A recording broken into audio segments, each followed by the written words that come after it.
ಬಿದ್ದಿರೋ ಎನ್ಶೀಲ್ಡ್ ಪಕ್ಕ ಹೊಸ ದಾರಿ. ನಮಸ್ಕಾರ. ಏನಪ್ಪ ವಿಷಯ ಅಂತಂದರೆ, ನಾನು ಮೊನ್ನೆ ಮಾಡಿರೋ ಒಂದು ಇನ್ಸಿಡೆಂಟ್ ವಿಡಿಯೋ ಮಾಡೋ ಭರದಲ್ಲಿ ಬೈ ಮಿಸ್ಟೇಕಾಗಿ ಎಕ್ಸೈಟ್ಮೆಂಟಲ್ಲಿ ಫೈನಲಿ ಅಂತ ಹೇಳಿದೆ. ಸೊ ಅದನ್ನು ತುಂಬ ಹೈಲೈಟ್ ಮಾಡ್ತಾ ಇದ್ದಾರೆ. ಸೊ ಅದಕ್ಕೋಸ್ಕರನೇ ಕಾಯ್ತಾ ಇದ್ದೀರಾ ನೀವು ಅಂತ. ಸೊ ಅದು ಯಾವುದೇ ರೀತಿ ಉದ್ದೇಶಪೂರ್ವಕವಾಗಿ ಆಗಿರಲಿಲ್ಲ. ಸೊ ಅದು ಬೈ ಮಿಸ್ಟೇಕಾಗಿ ಬಂದಿತ್ತು. ಅದಕ್ಕೋಸ್ಕರ ಸಾರಿ ಕೇಳ್ತೀನಿ. ಮತ್ತೊಂದು ವಿಷಯ ಏನಪ್ಪ ಅಂತಂದರೆ, ಸೊ ಇಲ್ಲಿ ಬಿದ್ದಿರೋ ಅಂಥದ್ದು ಕ್ಯಾಲೆಂಡ್ರಿಯಾ ಎನ್ಶೀಲ್ಡ್ ಅಂತ.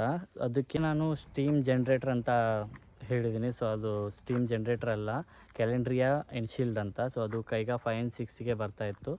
ಬ್ಯಾಲೆನ್ಸ್ ತಪ್ಪಿ ಬಿದ್ದೋಗಿದೆ. ಎಲ್ರಿಗೂ ಅದು ಬಿದ್ದೋಗಿರೋದು ಅಂತ ಅಷ್ಟೇ ಗೊತ್ತು. ಬಟ್ ಅದನ್ನು ಬಿದ್ದು ರಾತ್ರಿಯಿಂದ ಅದಕ್ಕೆ ರೋಡ್ ಮಾಡೋಕ್ಕೆ ಡಿಪಾರ್ಟ್ಮೆಂಟ್ ಅವರು ಎಷ್ಟು ಕಷ್ಟಪಟ್ಟಿದ್ದಾರೆ ರಾತ್ರಿ ಪೂರ್ತಿ ಅಂತ. ಬೆಳಗಿನ ತನಕ ವಾಹನಗಳು ಓಡಾಡೋಕ್ಕೆ ಪ್ರತಿಯೊಂದು ಜಲ್ಲಿಕಲ್ಲಿಂದ ಹಿಡಿದು ಮಣ್ಣು ಹಾಕೋದ್ರವರೆಗೂ ಪೂರ್ತಿ ಆ ಕೆಲಸನ ಮಾಡಿ ಬೆಳಗಿನ ಜಾವ ತನಕನೂ ಕಷ್ಟಪಟ್ಟು ರೋಡ್ ಮಾಡಿದ್ದಾರೆ.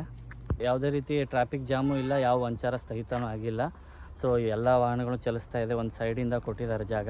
100 ಟನ್ಗಿಂತ ಜಾಸ್ತಿ ವೇಟ್ ಇರುವಂಥ ಈ ಕ್ಯಾಲೆಂಡ್ರಿಯನ್ನು ಎತ್ತಕ್ಕೆ ಅದಕ್ಕಿಂತ ಹೆವಿ ಆಗಿರುವಂಥ ಕ್ರೇನೇ ಬರಬೇಕಾಗತ್ತೆ. ಸೊ ಅದಕ್ಕೋಸ್ಕರ ಅದು ನಿಲ್ಲಿಸೋಕ್ಕೆ ತುಂಬ ಜಾಗ ಬೇಕಾಗುತ್ತೆ. ಫಸ್ಟು ಆ ಜಾಗನ ಮಾಡಿಕೊಂಡು ಪೂರ್ತಿ ಆ ಕ್ರೇನ್ನ ತಂದು ಅದನ್ನೆಲ್ಲ ಫಿಟ್ಟಿಂಗ್ ಮಾಡಿಕೊಂಡು ಅದಾದಮೇಲೆ ಅದನ್ನು ಎತ್ತೋ ಪ್ರಯತ್ನ ಮಾಡ್ತೀನಿ ಅಂತ ಹೇಳಿದ್ದಾರೆ. ಸೊ ಆದಷ್ಟು ಬೇಗ ಇದನ್ನು ಕ್ಲಿಯರ್ ಮಾಡಬೇಕು. ಬಿಕಾಸ್ ಮಳೆಗಾಲ ಬರೋದರಿಂದ ಸೊ ಬೇಗ ಇದನ್ನು ಎತ್ತಬೇಕು. ರೋಡ್ ಮಧ್ಯದಲ್ಲೇ ಬಿದ್ದರೂ ಕೂಡ ಅದನ್ನು ಸೈಡಿಗೆ ತುಂಬ ಸೆಕ್ಯೂರಿಟಿ ಟೈಟ್ ಮಾಡಿದ್ದಾರೆ, ಬ್ಯಾರಿಗೇಡ್ ಹಾಕಿದ್ದಾರೆ, ಪೊಲೀಸ್ ಸೆಕ್ಯೂರಿಟಿ ಇಟ್ಟಿದ್ದಾರೆ. ತುಂಬಾ ಸೇಫಾಗಿ ಅದನ್ನು ನೋಡ್ಕೋತಾ ಇದ್ದಾರೆ. ಜನರಿಗೆ ಯಾವುದೇ ರೀತಿ ತೊಂದರೆ ಆಗದೇ ಇರೋ ಥರ ತುಂಬ ಜನ ಕಮೆಂಟಲ್ಲಿ ಹಾಗೆ ಆಗಬೇಕಿತ್ತು, ಬೀಳಬೇಕಿತ್ತು, ಹಾಗೆ ಹೇಗೆ ಅಂತ ಎಲ್ಲ ಕಮೆಂಟ್ ಮಾಡಿದರೆ, ದಯವಿಟ್ಟು ಆ ರೀತಿ ಮಾಡೋಕ್ಕೆ ಹೋಗಬೇಡಿ.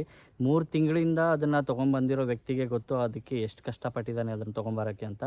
ಸೊ ಇನ್ನೇನು ಸ್ವಲ್ಪ 5-6 ಕಿಲೋಮೀಟ್ರ್ ಇರೋ ಹೊತ್ತಲ್ಲಿ ಅದು ಬಿದ್ದಿದೆ ಅಂತಂದಾಗ ಆ ವ್ಯಕ್ತಿಗೆ ಆಗೋಷ್ಟು ನೋವು ಯಾರಿಗೂ ಆಗಿರಲ್ಲ.